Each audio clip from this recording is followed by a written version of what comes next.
Hey everyone, good morning. Welcome to our Build a Grid winter break series.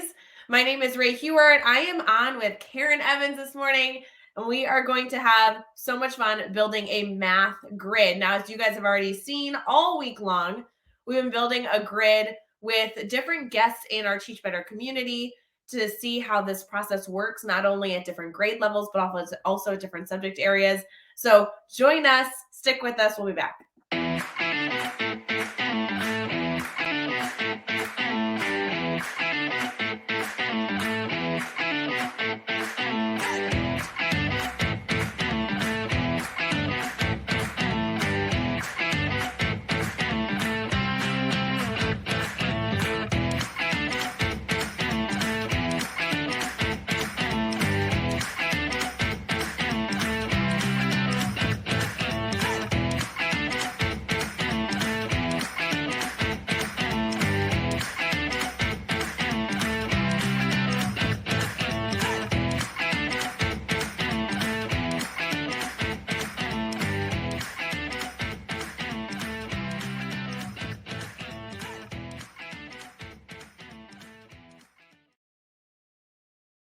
Hey everyone, good morning. Welcome to our Build a Grid series. Karen, how are you doing? I'm so glad we're live together.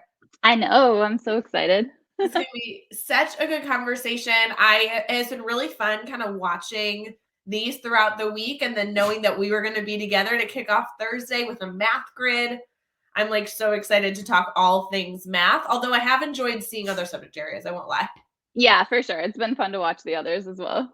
No, it's been super wonderful to be able to see different subjects we built all week.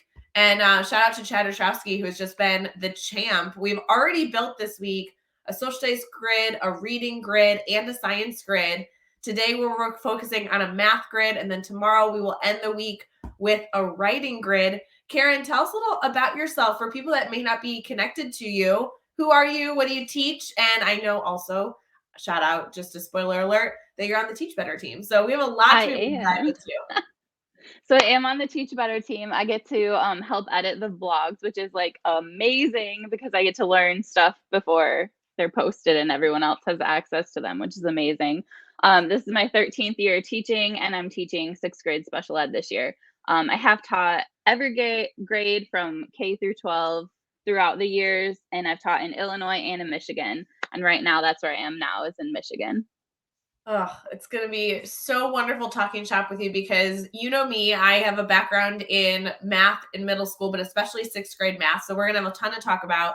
But then also you work with special ed, which is actually a common question we get in grids. So tell us a little bit about like why as a special education teacher you want to bring in a grid to your classroom.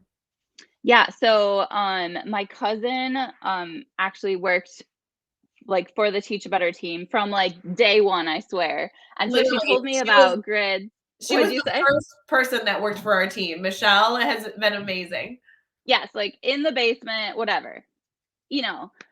So she told me about grids like years ago, but I just have never done them. And now I'm to the point where I feel like it would be a really good match for my kids. So right now my classroom is basically that a lot of the time I'm co-teaching. So I do like 2 hours a day in a regular math classroom with 2 different classes of kids. And then later in the day, I'll support that same knowledge in my classroom. For some of the kids that are really, really far behind grade level, I do kind of remedial sort of stuff, just filling in the gaps. And then for the kids that are really close to grade level, we just do more teaching of the same content or sometimes pre-teaching or like reteaching. Okay. So when you're building your grid today, because I know everyone's really excited to see how this math grid comes together, how is it going to be used in your current situation?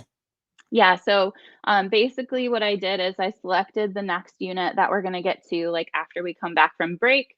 And this grid will be done only in my classroom. So the kids will have like all their instruction and regular homework and stuff like that in their general education classroom. But then this is going to be like a support for them to have the same content in a different way in our classroom. Wonderful. And this is going to be just supplemental. So as they're learning in the other general education setting, when they come with you, you're really reinforcing those skills. You're building a really strong foundation for them. So when they go back into the general education setting, day to day, they just feel really confident because they've had this extra support, which is so, so incredibly valuable. I've seen a lot of different ways that special education teachers can choose to use the grid while still in partnership with the general education classroom. So I'm excited to kind of highlight this one option that many teachers choose to take advantage of, because this is going to hopefully solidify those skills for those students in between daily learning, which is super good. Yeah, and I haven't used the grid method before. This is my first ever, but I do think it's really cool sometimes because when I am co-teaching, I'll take back to my classroom all the kids that need help, which is not always just the special education students. And it's really cool to watch them be able to be leaders for the other kids and like be the ones that sometimes have the content mastered even better. So I think this will be really cool to see how they do with the grid.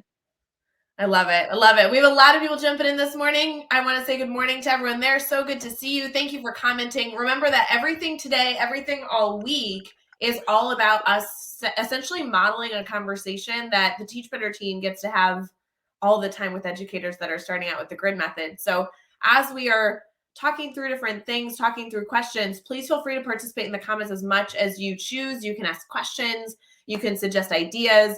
This is truly a collaboration. As much as we like to say that the Teach Better team, delivers professional development, really what we're doing today is a brainstorm session. So there's not necessarily going to be a wrong way to do things. We have definitely our suggestions. We definitely have our research to support a lot of practices that we utilize in the grid method.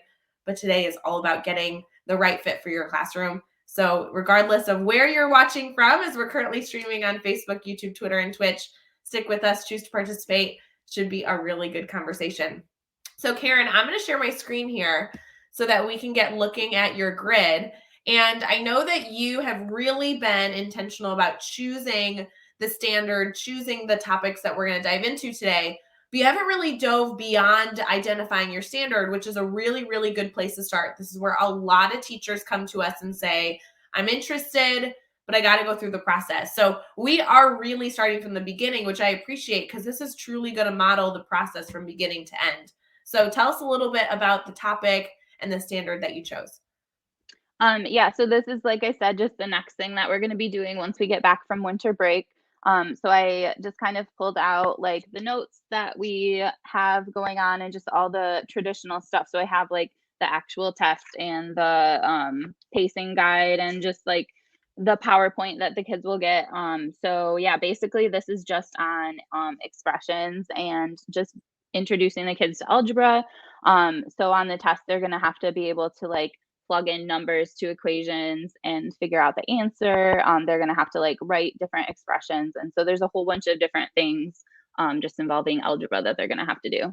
Well, and Karen, I think the cool part about anytime we're beginning with the grid method, any teacher, is that you should be able to bring all your resources together and really pick through the right resources, the right tools to use throughout your process. And it doesn't mean that that's where it has to end. So you're talking about not only pulling the standard, but you also pulled the final assessment and all these other tools and resources. Today, we're really only focused on that grid. So we're going to use that common assessment a lot, and we're going to use the standard a lot to make sure that our students are meeting what the standard is written as. Later on, once you've done this a few times, once you have some time to reflect, you might choose to go through and be able to evaluate if that assessment is really the best tool to evaluate what your students need to know. But that's kind of the best part of the grid method is there's always layers that we can be tweaking, adjusting, and reflecting on. Today, though, I'm thrilled that you brought the standard and then just a bunch of resources that can be used to work through the standard. I think that's a really great place to start, and definitely a recommendation I give any math teacher is like, before you get started, identify your standard and then pull as many resources as you have access to, because everything more the merrier is kind of my mindset. Yeah. And yeah, so their chapter test and all that, that's done in the general education classroom. So like basically any check-ins and stuff will not be as formal. No, that's so good. We do have a question here that I think is super good to address. Like I said, we'll be addressing questions as we go. So this one says, how do you tell parents, what do you tell parents that are hesitant that you are going more student-led than teacher-led? Karen, do you have any thoughts on this before I jump in? Yeah, so this is my first time, like I said. I feel like you would be able to show evidence along the way that it's working. And I think that's helpful in just sharing with parents, like, oh, this is where your child was, and now look what they can do. Yeah, absolutely. It's interesting, Karen. I kind of agree with updating them frequently throughout the process. But I also really believe that there are some common misconceptions when it comes to any, and she used this person used I don't know who this was, so I apologize. He or she used the term student led. I really like to address right off the bat what student led is and what student led is not. That's going to be something really important. It's encouraged in the grid method courses and trainings that we get to do, that we be transparent with our parents. But I also want to make sure that we also recognize that when was the last time you led anything in the classroom and you explained your methodology to the parents? This might be the first time you actually choose to explain why and how you do something in your classroom before you do it. That's great, but it's really good to address those common misconceptions. Shifting your classroom from a teacher-led classroom to a student-led classroom does very commonly means to parents that the students are learning on their own, and that the students are going to essentially be working on their own all the time. And one of the best elements to highlight in a student-led, in a mastery classroom, in a classroom that is dedicated to mastery learning, is that the students are actually going to work at their own pace, but not independently. At your own pace doesn't mean in isolation away from peers. There should be a lot of collaboration. The students are going to be able to learn content more quickly as well as at their own pace. And there's a lot of different pros and cons with that. So as your parents are hesitant, that hesitancy most frequently comes with anything that's new. And so making sure that you can address those common misconceptions and really highlight the reasons for this change is definitely a great start. So as you guys are thinking through that, Karen, let's really dive into these standards. So looking at your standards, you have one overarching standard here that is write, read, and evaluate expressions in which letters stand for numbers. And then it breaks it down in this Common Core standard into 3 different sections. When you look at these 3 sections, I think it would first be valuable to identify the differences between each of these sections, because you're essentially looking at 3 standards total. Does that make sense? Right. Mm-hmm. So the first one is to write expressions that record operations with numbers and with letters standing for numbers. So the example here is to express the calculation, subtract y from 5, and then writing that as an actual expression. So the first piece here is that they can actually write the operation itself. Does that make sense? Mm-hmm. Yeah. The second one here is identifying parts. So this is where they're actually learning the vocabulary that exists within the expression itself, like the terms sum and product and factor are all vocabulary words that are within that expression. And then the last one here says to evaluate the expression. So we're looking at applying it to real world problems. So with those 3 differences, Karen, I've seen grids that put all 3 together into one big grid, or actually broken them up into smaller grids. For today, Okay. which approach are we going for? I kind of feel like the top one, the right expressions, is the most important, I feel like. Writing expressions is super important. I totally agree. And actually, having done this unit before, I always used to look at these as 3 individual isolated pieces. But actually, as you're looking at each piece and as you get into teaching it, they're going to truly build on each other, learning how to write Mm-hmm. something, but also learning the vocabulary to correctly be able to apply, being able to write something with the proper vocabulary and language really go hand in hand. And then being able to do that as it applies to a real world problem is going to be valuable as well. So I definitely see the value in putting them together in one grid, and also the opportunity to separate them is totally there. So for today, we can plan on maybe putting them together. And as we get building, if we find that our grid is getting too full, then we can also choose to separate them. Sounds good.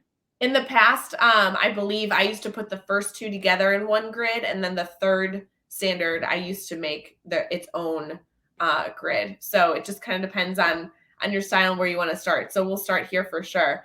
The first element of a grid is identifying our targets. And so our targets are going to be kind of those I can statements. What do students need to be able to do to be able to move forward? But the first thing we're going to do is look at our standard and identify the DOK level. So looking at our standards, how familiar are you with the DOK, depth of knowledge?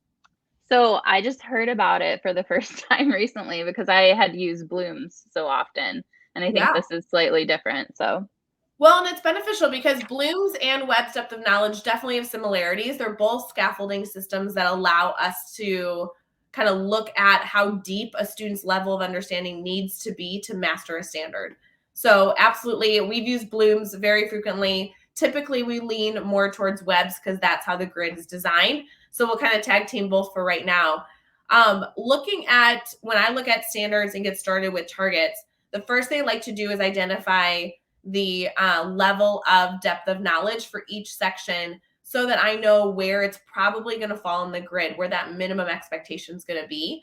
And the way that I do that truly is by reading the standard and seeing how much the student needs to know to be able to master that concept. So when I'm looking at being able to write an expression versus identify parts, identify is truly the opportunity to like point and identify. Versus writing, it takes a little bit more background knowledge. You not only need to know the vocabulary, but then you need to be able to produce something. So when looking at these kind of like standards, what do you think so far, looking at how much a student needs to know where these might land? So I'm wondering if the first one is like level 2, just being able to apply the skills. Yep, I agree. Yep, I would say about a level 2 sounds great. Being able to actually like physically do something with the Mhm. information is a really, really solid level 2 in most math classes. Yeah, and then identify is like definitely level 1. Yep, I agree. Level 1, if they truly just need to identify, which isn't here, it says identify parts. So Mhm. if it had said in here that they need to be able to identify and then write or utilize or apply, it would be a different level of understanding. But just simply identify, I agree. I think it's a level 1. Then we look at the third standard, which is evaluate. Any thoughts on that? So that one is definitely higher level. I feel like it sounds like real world stuff is involved. Yes. So maybe like a level 4. You know, depending on the standard, evaluate typically falls into level 3. But Okay, it truly does depend on what you're having the students do. I typically leave level 4 with those standards that have a student creating something from scratch. got So if it. they're Okay. simply evaluating, that typically falls in that level 3 for me. So we'll kind of plan on that and keep going as we get building. Does that sound good? Yeah, sounds good. All right, so I would love to have you kind of write in those notes in the standards there, if you don't mind. Let's make sure that maybe right before the standard starts, we kind of add in where those are going to land, and then those will help us kind of build our grid. So we can kind of add in perfect. That way we have those notes. As you're writing in, good to see so many of you commenting this morning. We're seeing a lot of comments, lots of great thinking here. Love this. Going back through and reading some of these. A lot of the questions we're getting also has to do with motivation. That's super, super important. I would love to address that. We're focusing on the building of the grid currently, but if we have time at the end, I definitely do want to address that. Otherwise, more than happy to go live in our feed or talk about that on Daily Drop-In next week. That's super important. All right, Karen, as we're looking at this now, we need to kind of write in those I can statements. So in this document, Karen, that we're using, the I can statements would kind of go below in our targets. This is where we're looking at kind of like define and recall, applying and demonstrating, compare and contrast, creating and designing, again, kind of like utilizing those levels of DOK. What we're going to do here is I really, just like you just did, I love starting with the I can. That kind of helps me get started. And you might have more than one I can statement for each standard.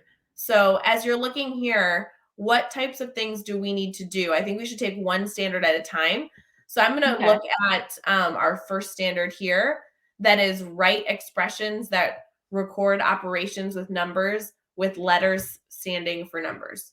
So when we're looking at this standard, what types of targets? Well, it looks like we might want at least 2 because we know that the standard is probably written at a level 2. Okay.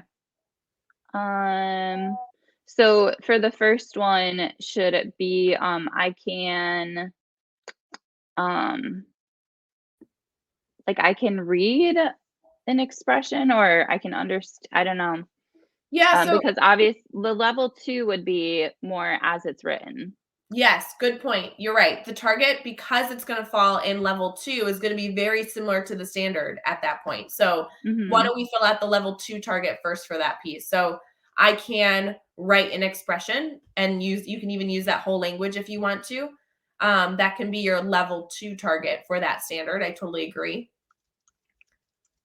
And then what I see is that if I need to write something, there's some background information, there's some vocabulary. If I need to be able to write an expression, I'm going to need to know a lot of expression vocabulary. I'm going to need to know what a Mhm. variable is. I'm going to need to know, like, I'm going to want to confirm with the students that they know what the word subtract means and add and all those pieces together, which is kind of what your other standard is. So I would say Right. that it's probably with that vocabulary piece, which is why those two standards go together very well, because I think that you're going to see a lot of overlap in that target. Okay, so I can identify, terms Yep. including and then just list them? Sure. Or we can just say for right now, since we're just drafting, I can identify terms within an expression. Maybe Okay, that's where we can start. We can always get more specific as we go. sounds good.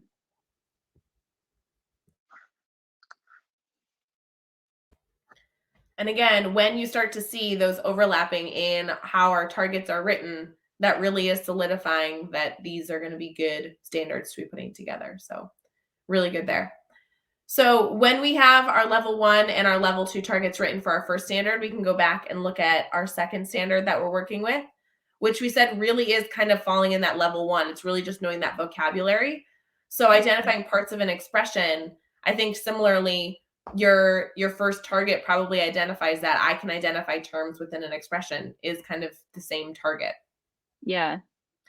As we go, like I said, we can get more specific. We could probably copy and paste some term product like these ones specifically and put them into our level 1 if we wanted to. That way we have really specific content there.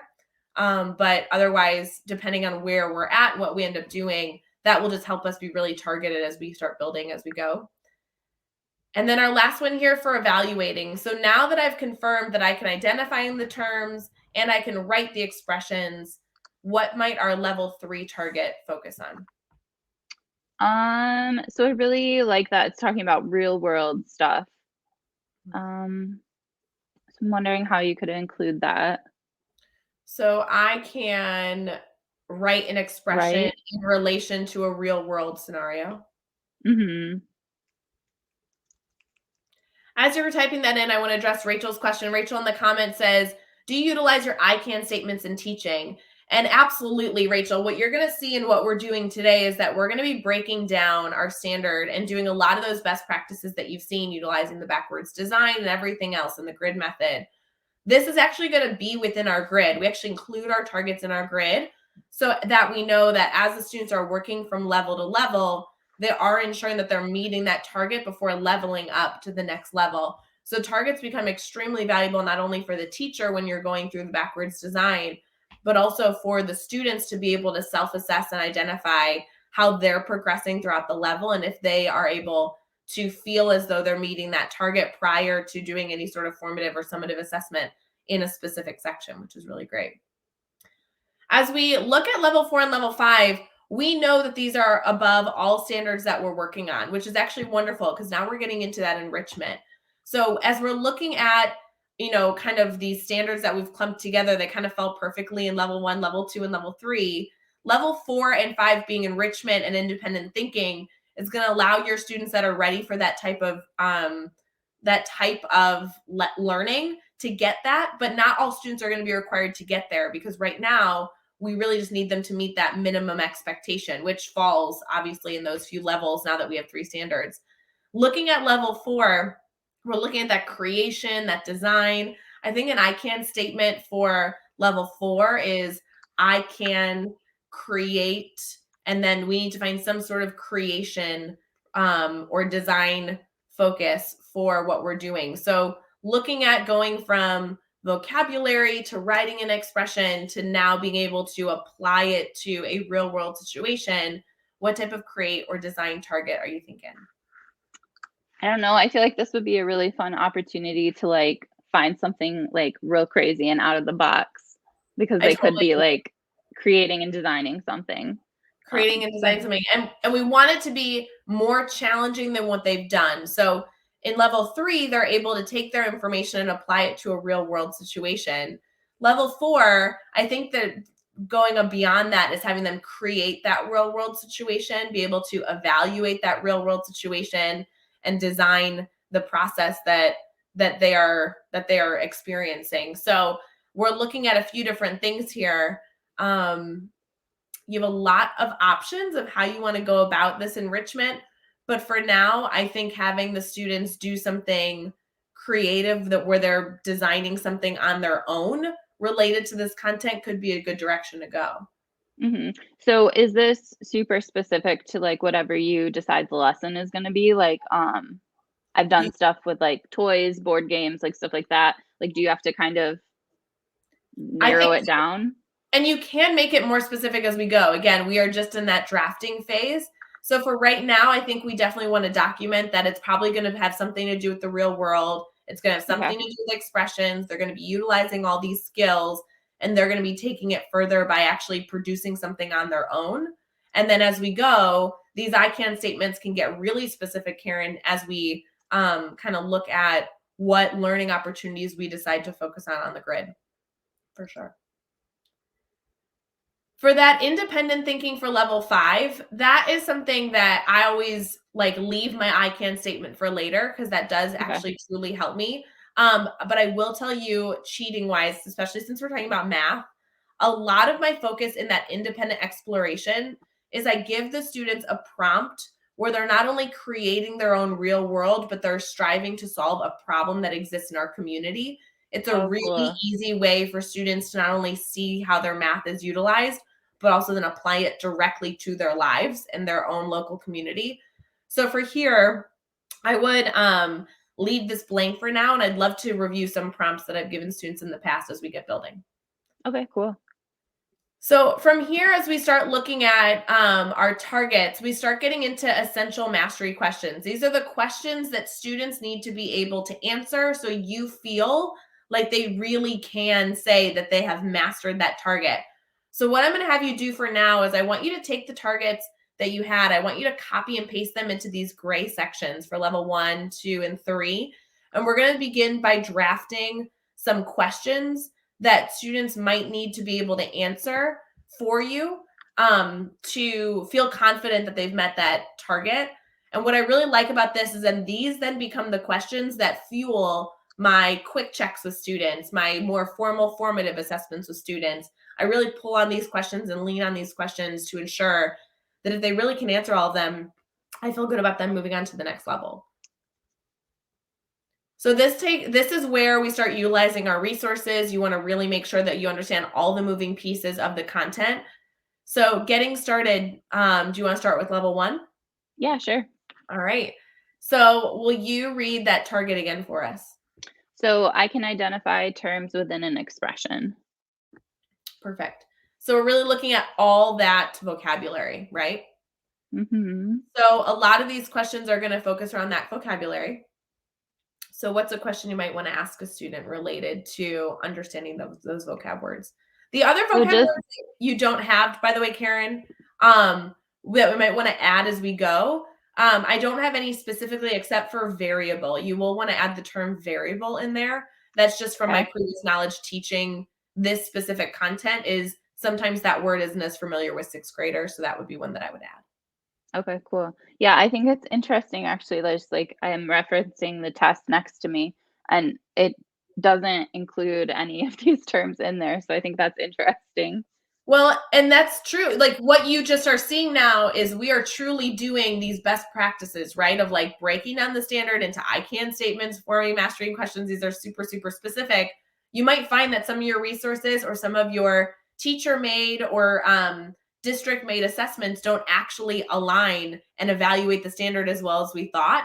And that's kind of a Yeah. separate piece that now we get to dive into when we have the time and ability to kind of evaluate our assessment use. For right now, I think that we'll be able to kind of like pause that piece for now. We can evaluate our assessment next, but that is a really good like piece that you're identifying.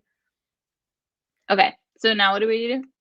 So we're looking at where we need to create some basic questions. What kind of questions do we feel like we need to ask students to be able to feel confident that they understand these terms?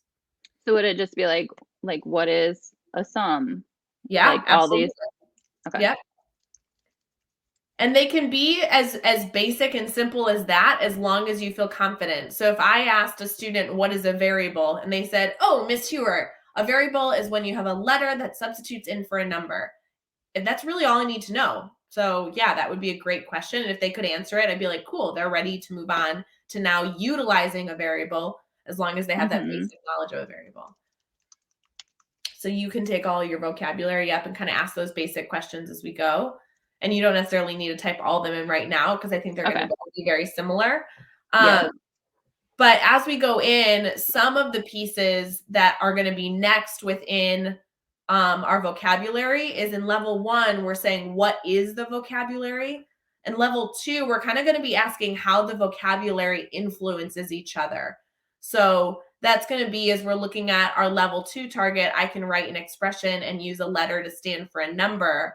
We're asking them to take their knowledge of that vocabulary and be able to then use it in a mathematical equation. So these questions might be a little bit more tricky.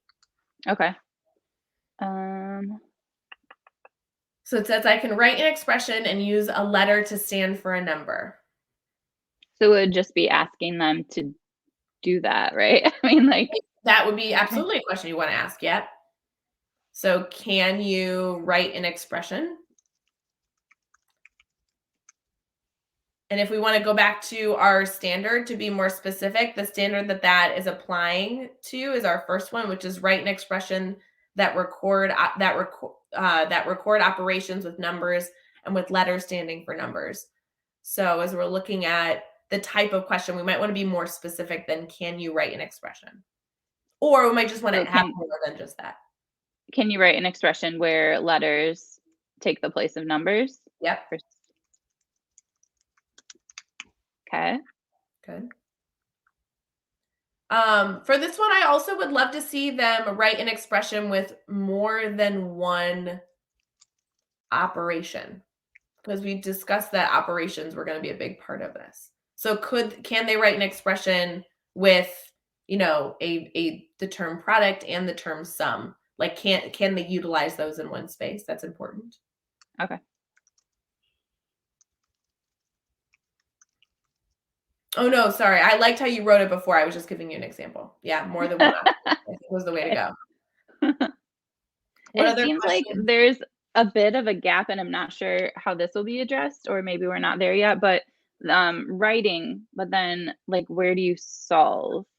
Oh, okay, good. So as we're looking at an expression, there may not be any solving happening. And that actually can be a really common misconception for your students, because if you have an expression, depending on what you're actually looking for them to do, nowhere in your standards really has you simplifying your expression, which is almost a separate skill.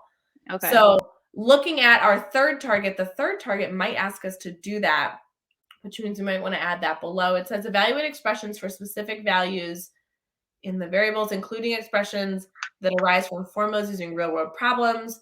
See, because here, you're right. Here it says, for example, use the formula V equals S to the third and A equals 6S squared to find the volume and surface. So here you are substituting in a value into the expression. So now we're bringing in the word substitute, where you're actually replacing the variable with actually the math numerical number.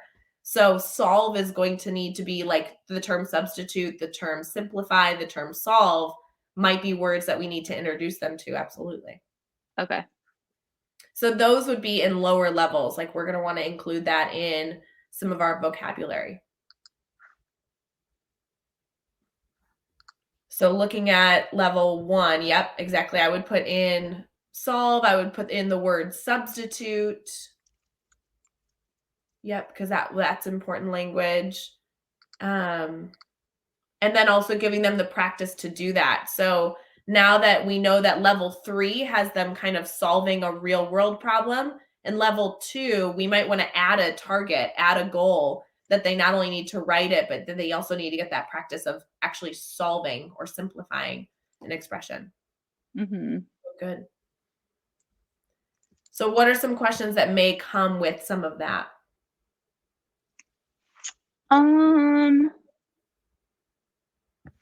So I can solve an expression. I guess there's one thing I'm wondering about is, again, looking at the test. Yeah. It will actually tell them A equals this, B equals this, and I'm wondering if there's ever a point where they need to actually just find it themselves, like So within these 2x equals 6 or something. So good. Let's clarify, Karen. This is a really good difference. So when you say the example 2x equals 6, that's no longer an expression, it's an equation. An equation Right. has an equal sign. So with an expression, unless they're given the variable, what to substitute in for the variable, there is no way to solve it in the 6th grade Okay. standards. So Got the it. only thing that they'll need to know really is the term like to simplify by substituting in a variable and solving the expression. So, for example, it would be 2x where x equals 5. You would take the x away, put the 5 instead, and they would need to know that when a 2 and a variable are next to each other, that means multiplication. So it would be 2 times 5. And then they could Okay. solve to that solution. So another element that they may not have background knowledge of in that is that when a number is next to a variable, that's going to come into play when they learn the term coefficient, which is in a goal in your first level. So when they learn the term coefficient, they'll learn that when a number is in front of a variable, that means multiplication. So they will have some of that background knowledge, but then we'll want to apply it in level 2. So it sounds like level 2 is going to be a lot of writing expressions and then simplifying or solving expressions. Okay.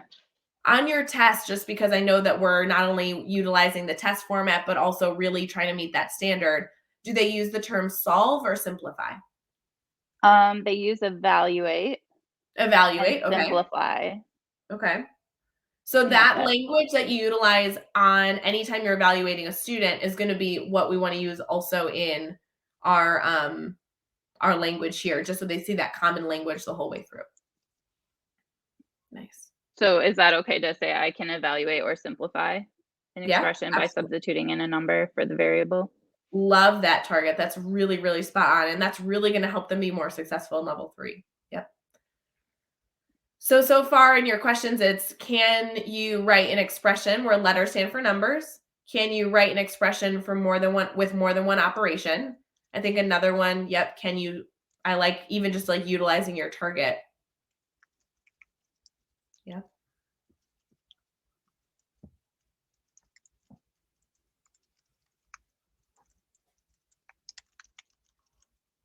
Oh my goodness. No, you're doing a great job. I love in the comments. Sorry, I'm trying to keep up with the comments as well. There's a lot of comments about how in the process of building a grid, more questions come up. And that's kind of the best part. Personally, I feel like, math grids are my favorite to build. And I find that as I get working, I always feel confident in the beginning, get really wishy-washy in the middle. And then once I get building the grid, I'm like, okay, and it all comes together. So this is a process, Karen, and you thinking through, okay, what's the difference between an equation and an expression? And you going through that process as a teacher is really important. The same here where you're like, wait, we did all this work, but then we forgot this key essential element that they are going to have to know how to do. So then going back and evaluating, this is how this whole process goes. You're doing a good job. Yeah, so I think that's super cool. Like, I feel like this is almost like deeper level lesson planning or whatever, because we have a special education teacher who no longer works for our school, but she designed these amazing PowerPoints that are used in the gen ed classroom so that all kids get access to the same lesson and like videos and all that stuff. But sometimes if it's just prepared and ready for you, I might not go through like all the depth of all this thought that I need to. Absolutely. And this also, even if you weren't using a grid to teach, what you've done so far is not only helping you really understand all the inner working pieces of this content, but also you're able to evaluate that assessment where you're looking back and saying, it looks like this test really does evaluate this one component of the standard, but we've kind of left this one out. So you could then choose long-term, not right now, to do a deep dive into that assessment and say, okay, I'm going to add in more questions that actually evaluate this other standard that we've kind of left by the wayside, which happens all the time. So super common. So I know that level 1, we left some of those empty because there's just a lot of vocabulary that we're going to have students focus on. And I think level 1 is going to be mostly grouping that vocabulary and slowly introducing that vocabulary to students. So we're good with that. Level 2, are there any other questions that we want to add in here? So we already have stuff about writing. We have evaluating. We can always pause for now and come back to it later too. Yeah. I'm not seeing anything right now that no problem jumps to the surface. I don't know if you have anything. No worries. No. And what I find is like, you don't have to have a specific question for the number of boxes that exist in this template, but it does sometimes give me the reminder, like there might be something I'm forgetting. So I can always go back and build as I go. Again, we are drafting, so this does not need to be perfect. I think that's a super like common thing that as we go through, people feel the need to like fill in everything perfectly. And I just think once we start plugging things in, again, things come up. So we can always go back. What about level 3? What kind of questions do we want to ask in level 3? So I feel like this would involve like a lot of story problems and stuff like that. So I can like read a story problem and write an expression. Good. And in the target, we're using the word real world problem. So we want to be consistent, but we can teach them both terms. It's not a problem. So I can write an expression related to a real world problem, which is, again, your target. So it makes sense that a question you might have is directly related to the target. We just want to make that in a question form, which we can tweak afterwards. Yep.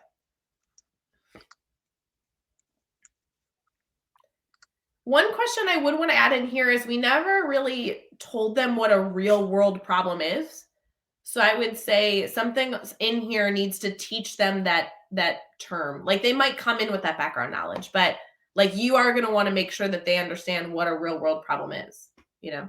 Okay. So would you have them actually creating their own real world problems in here?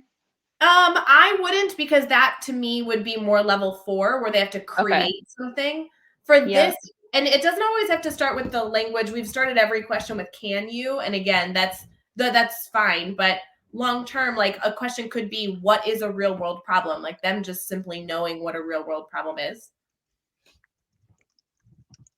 And that would that be more level 1 sort of stuff?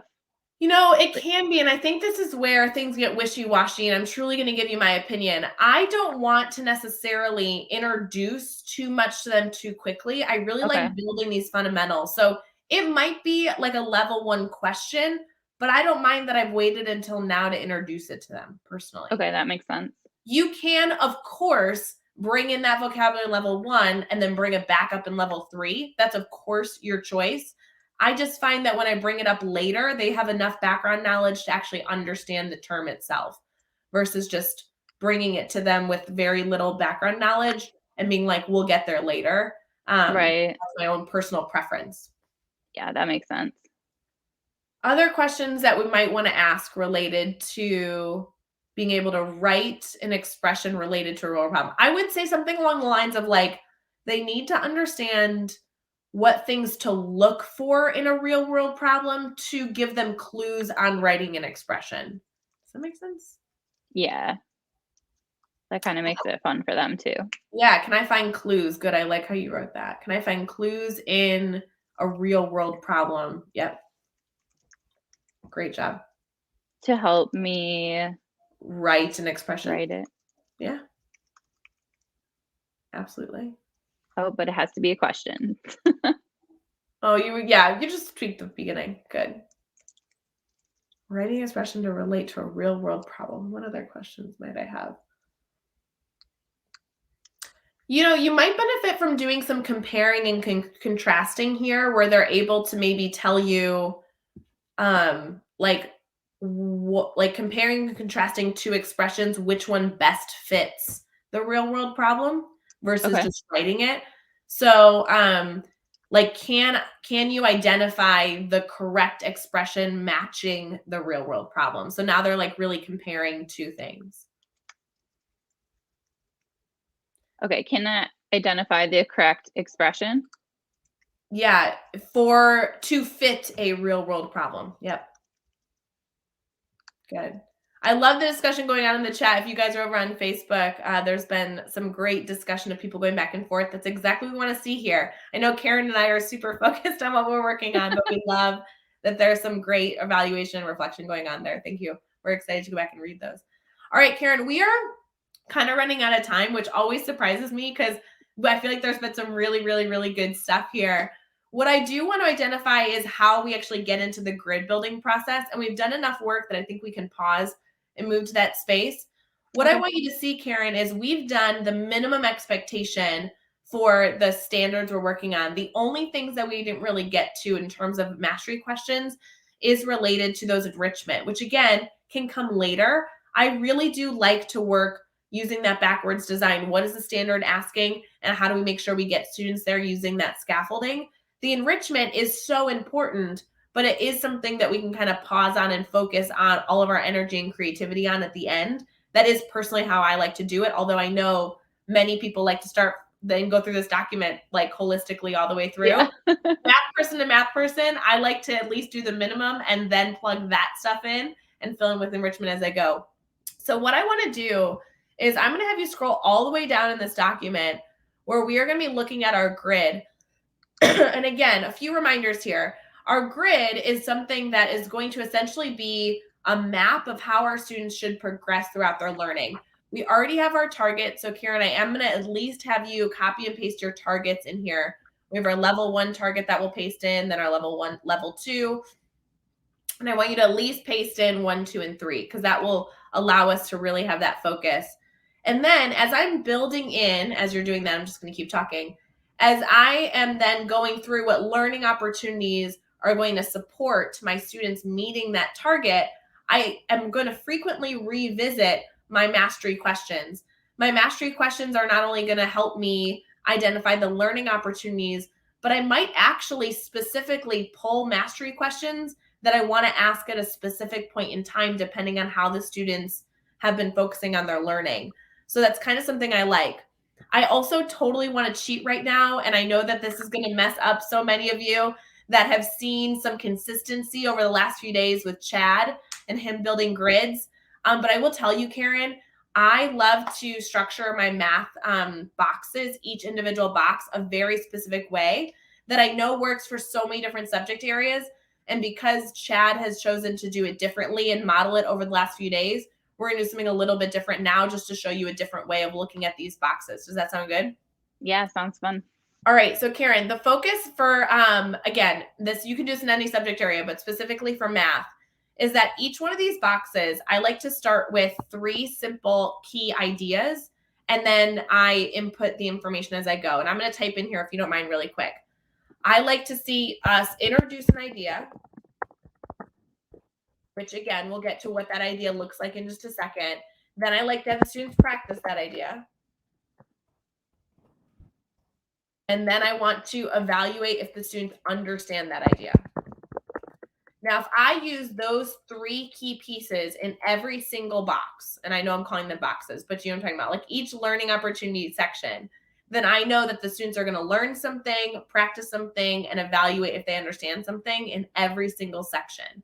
Mm-hmm. What I like about that with math is obviously there's a lot of things that build on each other, and it's a really, really common understanding for a math teacher, because in a traditional setting, this is how we structure our lessons. We introduce an idea, we have them practice the idea, and then typically in a traditional class, there's some sort of exit slip, like did they learn it?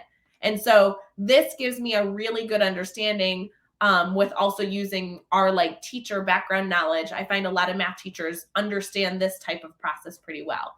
So looking here, I then kind of ignore the language that's already in this template for us, which is need and assessment. Understanding what a student needs to be able to do these things is super important. I just go back and do that stuff later. So if we were to use this just for the sake of our discussion here today, the first thing I like to do is evaluate what the students need in terms of ideas, what ideas we want to introduce to them first.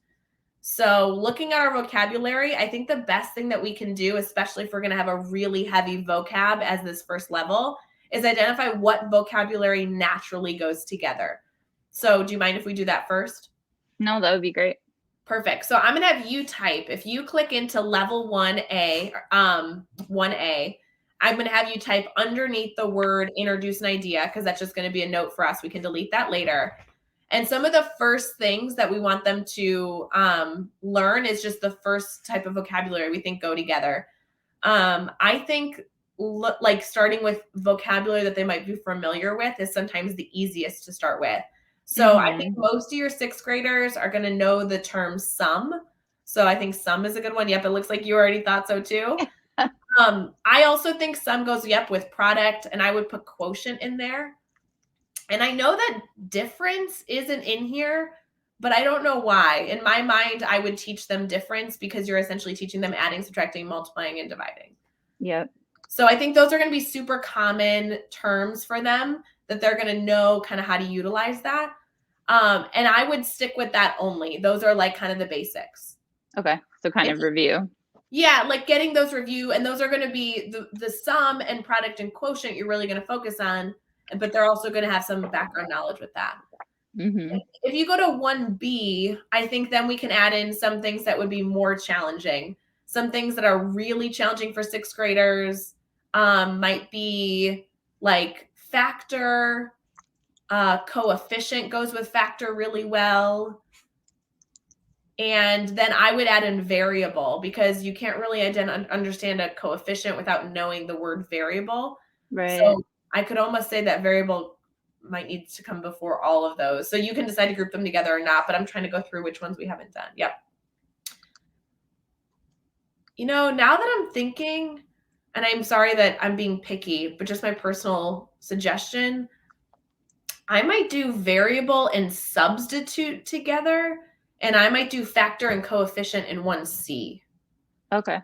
Because when I talk about variable, I think substitute goes in really well. And I would move factor and coefficient to 1C, because those both have to do with like multiplying. And you kind of need to know how to do both those things. All right, so we did sum, difference. Oh, we need to do term. Term is tricky. I think term might need to be its own section. So I know in the grid, there's only 4 boxes. I actually would add a box, and I can actually go in here and do that. It's just, we're inserting something, a column maybe to the left. Let's try that. Yeah, we're just going to totally mess up our grid. Yeah. It's going to be great. It's going to be great. So I would do 1D here. Yep. And I would do, good job. Yeah. I won't mess you up. But yeah, I would do your 1D there. And then I would put in the term, because that's something that you really do need to have a full understanding of what all these pieces are, because terms can be pretty complex. So I would learn that last. Sum, difference, term, product, factor, quotient, coefficient, variable. We didn't really talk about the word solve. I would put that in with substitute, like do solve / substitute. Coefficient. What about simplified? Yeah, simplify in there too. Just add it in there. It's kind of all the same thing. Right. So do you see how like the vocabulary words built on themselves? Like we started with common knowledge, and then we kind of built on what background knowledge you need for each vocabulary word as they progressed. It's so beautiful. Good. So the reason I like to do this then is now we can go through and decide how we want to introduce these vocab words, what type of practice we want to give them, and then what type of quick checks do we want to do. And as a reminder, a quick check doesn't always have to be like them coming to you and checking with you. It could be something else, and we can get into that later. I personally, math teacher to math teacher, do like to have like a final mastery check at the end of the level. That way I've not only checked them in isolation, as they've learned each group, but then at the end, like you have there already set up, like, can they apply all these vocab words at the end of the level as well? So I think I would keep, and I know we'll have to update our letters, but it would be like A, B, C, D, and then the last one would be 1E, I guess. Okay. I would keep that as like, it's kind of like a vocabulary test in some regard. You're like, do you understand all these pieces, not just in isolation, but do you identify them without your notes kind of on your own? So that I would have some sort of like, for lamest terms, like I would have like a quiz there. You know what I mean? Like a level 1 Yep. quiz. And I really do like that because I really liked having quick checks as I go and then having like one final thing at the end to say, okay, did you fully understand this level before you leveled up to the next space? So I think that will be fun for the kids too, like leveling up. yeah, no, that would be super cool. So do you feel confident with kind of how we built level 1? Yes, for Perfect. sure. So I want to keep going. I know we're going to run out of time, but I do want to keep modeling kind of how we can do this. So in level 2, I would keep the same format where we're going to introduce an idea, practice an idea, and evaluate the idea. I think, again, that works really well for most math teachers. Looking at our targets for level 2, it says I can write an expression. And so now we're applying that vocabulary, and I can evaluate. So going from what we've had them do in level 1, I would start with the construction, the writing, and I would move into the solving at the end of level 2. So give them that practice of still using the familiar piece that we've been really building, that fundamentals, and then get into solving. So I don't know specifically what we want to use here, but maybe in 2A, we're looking at writing really, really simple expressions. So maybe we're looking at writing like what was actually in the target that we had. It was like 5 minus y, right? It was like those simple expressions. So simple expressions would probably be perfect. Yep, you gave an example there for yourself, right? An expression such as 4 plus a. Yes, it's a simple expression. Versus in the next one, in 2B, maybe they're writing more complex expressions. And complex can mean a lot of different things to a 6th grader. Complex could be just like 4A, like really knowing how to apply that coefficient, right? Because they might come in with the background knowledge of knowing how to write the sum of 4 and A, but it's a little bit more challenging when we're using those harder, more unfamiliar vocabulary words like a coefficient. Yep, super. You also had a goal of having them write more than one expression or more than one operation in an expression. So I think that would make sense for your 2C. So now they're writing more, they're writing an expression that has more operations. So maybe it's 4A plus B or 4A or perfect. Yep, you are totally spot on. You wrote in there, write expressions such as 4A plus 20. I totally agree. That's much more complex. Okay. Cool. The last section though, as I'm looking here, and I'm not trying to mess us up, looking at this now, looking at the A, B, and C and that progression, I'm wondering if we are going beyond what the standard is asking for writing an expression that is like 4A plus 20. That really is harder than the standard is asking them. You know what I mean? Okay. Yeah. So this is at the point where I'm like, okay, maybe that shouldn't be a goal for us. So I might copy and paste this section, that 1C, throw that into enrichment. Maybe that's something we have them look into in level 4, where they need to start seeing multiple operations. Okay. Yeah, that's interesting because like they will be required to do that though. So even though if they're going beyond it, like that is the base level like at our school that they have to do.